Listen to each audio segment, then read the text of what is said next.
अली जैदी का लिखा हुआ है। बस लम्हे भर में फैसला करना पड़ा मुझे, बस लम्हे भर में फैसला करना पड़ा मुझे।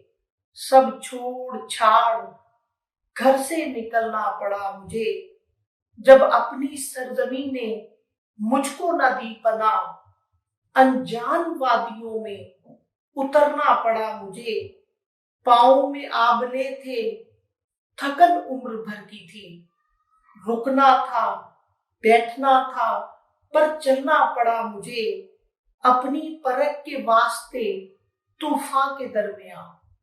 मजबूत कश्तियों से उतरना पड़ा मुझे, तेरी अना के हाथ में थे तेरे फैसले। तू तो बदल ना पाया, बदलना पड़ा मुझे। नाजरीन, सुकरात क्लास में बैठा था। उसके उस्ताद ने सवाल किया कि क्या बुराई का वजूद है? तो सुकरात ने जवाबन सवाल किया और पूछा कि क्या अंधेरे का वजूद है? तो उस्ताद ने कहा कि है। सुकरात ने मनफी करते हुए कहा कि अंधेरे का कोई वजूद नहीं। ये रोशनी की अदम दस्तयाबी की एक सूरत है और हम फिजिक्स में रोशनी के मुतल्लिक इल्म हासिल करते हैं, न कि अंधेरे के मुतल्लिक। सुकरात ने फिर सवाल किया कि क्या ठंड का वजूद है? तो उस्ताद ने असबाब में जवाब देते हुए कहा कि हाँ है।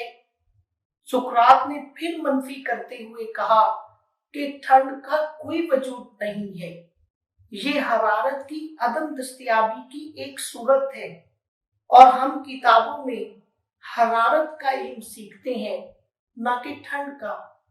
इसी तरह बुराई का कोई वजूद नहीं है, ये अच्छाई की अदम दस्तयाबी की एक सूरत है और अच्छाई और बुराई की तरह झूठ और सच भी एक ही समुंदर के दो किनारे हैं जो कभी एक नहीं हो सकते।